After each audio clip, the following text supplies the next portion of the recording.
Welcome to The Explainer. Today we're jumping right into the dramatic story of the Koch Kingdom, a real powerhouse in northeast India. We're going to break down the 5 key moments that really defined its destiny.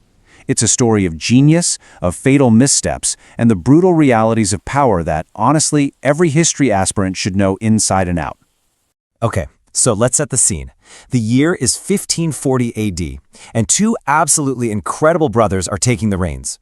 You've got King Nara Narayan, the brilliant strategist, and then you have his brother, Suklodvaj, a military prodigy who was so fast, so deadly they called him Chilarai, the Kite King. Think about that.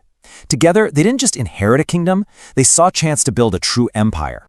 So to really get a handle on their legacy, we're going to walk through these 5 stages. For all of you aspirants watching, you're going to want to pay close attention to how they built up their power, how they crushed their rivals, and then how it all started to unravel. These are lessons in statecraft that are just timeless. All right, first up, the ascent. You have to understand when Nara Narayan became king, he wasn't just stepping into a comfortable role. Nope. He was staring down a massive challenge. How do you take a loose collection of tribes and forge them into a single, powerful state that can dominate an entire region? The real secret sauce here was the incredible partnership between these 2 brothers. You had Nara Narayan as the grand architect, the guy with the vision, and then you had Chilarai, the general who could make it all happen on the battlefield. This dynamic duo was the engine of their power, and it set the stage for everything that came next. And that brings us right to our second key moment, the Great Consolidation. Now here's a lesson for any student of history. You can't build an empire without a top-notch army.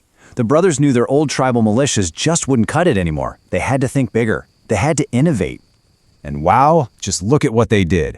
They brought in the PIG system, which was basically mandatory state service, letting them raise this massive infantry almost overnight. But they didn't stop there. They built a navy. They had spy networks. And, this is so important, they hired battle-hardened commanders from outside their own kingdom to lead their troops. This wasn't just an update. It was a total military revolution. So, for every aspirant tuning in, this right here is a textbook example of how military innovation drives political expansion. This new army wasn't built just for defense. Oh no, it was a machine built for conquest, and it was the very engine they used to carve out an empire. Now, with this incredible new military at their back, Nara Narayan and Chilarai went on the offensive. And we're not talking about small border skirmishes. This was a full-blown, systematic campaign to establish total Koch dominance over the entire region. And the results? Well, they were just staggering. Look at this. In just a 2-year blitz, they completely dismantled their neighbors, the Ahoms, Kachar, Manipur, you name it. They didn't just beat them, they subjugated them. And they funded the whole operation with the loot and tribute that came pouring in. Why does this matter so much for aspirants? Because this brief, explosive period, this was the absolute peak of Kochite power. They were the undisputed kings of the hill.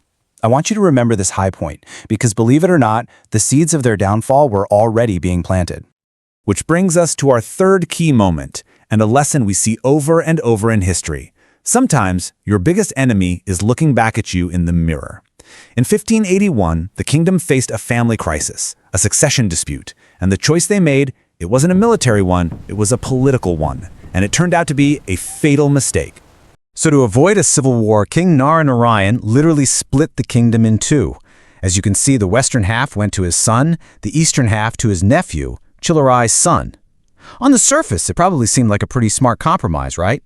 But this one decision would unravel everything they had worked for. And here it is. This is the turning point.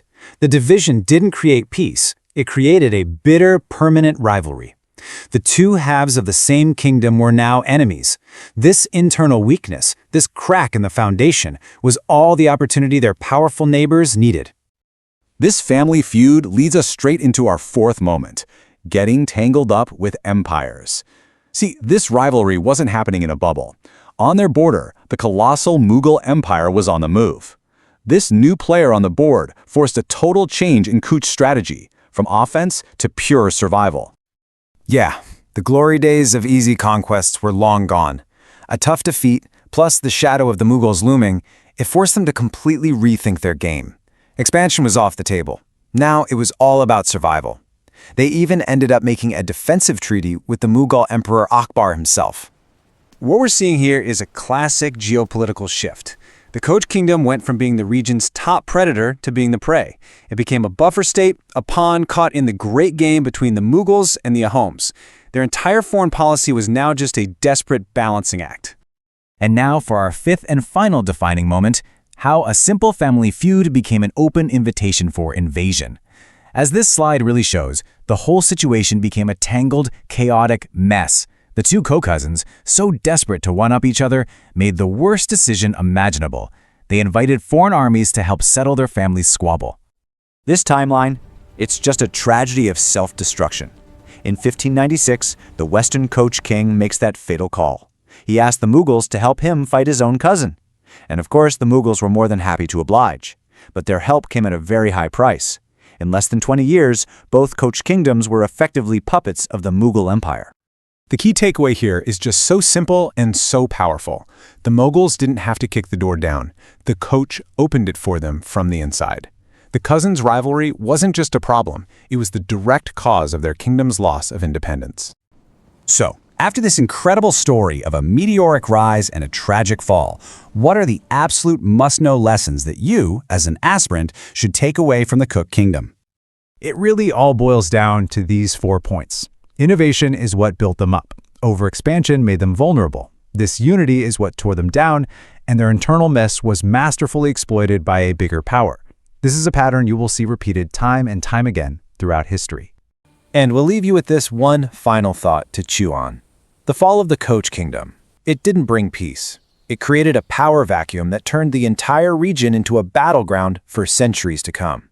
Understanding this toxic mix of internal division and external ambition is absolutely vital if you want to grasp the complex history of Assam and the entire Northeast. Thank you for joining this explainer.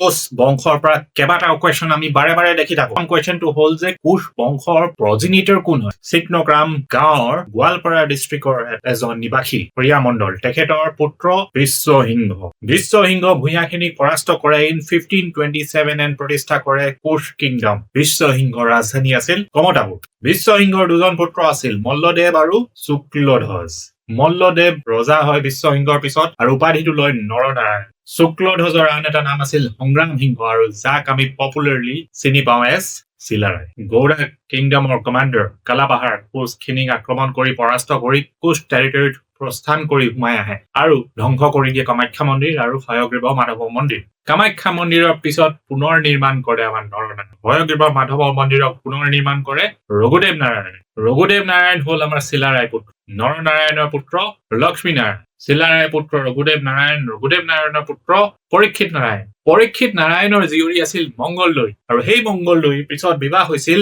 Ahom ৰজা প্ৰতাপ সিংহৰ লগত 1608 শ্ৰীমন্ত শংকৰদেৱো সেই সময়তে নিজৰ প্ৰচাৰ আৰম্ভ কৰিছিল কিন্তু আহোম ৰাজত্বত সেই সুবিধা এই সাপোৰ্টটো পোৱা নাছিল সেইকাৰণে তেখেতে শৰণ লৈছিল চিলাৰাইৰ ওচৰত আৰু যিহেতু সেই সময়ত ৰজা আছিল নৰনাৰায়ণ এক্সামত কোৱেশ্চনত অপচন নৰনাৰায়ণ বুলিহে থাকে ইয়াৰ লগতে আৰু দুটামান পইণ্টছ বহুতে ইম্পৰ্টেন্ট হয় যোনকিটা ৰেগুলাৰলি আমি কোৱেশ্চন পেপাৰত দেখা পাওঁ গোহাঁই কমল আলী এণ্ড ৰাল্ফ ফিচ গোহাঁই কমল আলী হ'ল কোচ বিহাৰ আৰু নাৰায়ণপুৰ লখিমপুৰ ডিষ্ট্ৰিক্টক কানেক্ট কৰা এটা ৰাস্তা সেই ৰাস্তাৰ নিৰ্মাণ কৰিছিল নৰনাৰায়ণৰ ভাতৃ গোহাঁই কমল ৰাল্ফ ফিচ আছিল এজন ট্ৰাভেলাৰ যোনজন নৰনাৰায়ণৰ ৰাজত্বতেই কোচ কিংডম ভিজিট কৰিছিল Last but not the least, Nara Narayan is also known as the Vikramaditya of Assam. And Srimonto Shonkordev Madhavdev তেখেতৰ কিংডমত তেখেতৰ ৰাজ দৰবাৰত বহিছিল আৰু এই দুজন মহান ব্যক্তিৰ লগত আৰু কেইজনমান মহান ব্যক্তি বহিছিল তেখেতৰ ৰাজ দৰবাৰত এই কেইজনৰ নাম হ'ল পুৰুষোত্তম বিদ্যাবাগীশ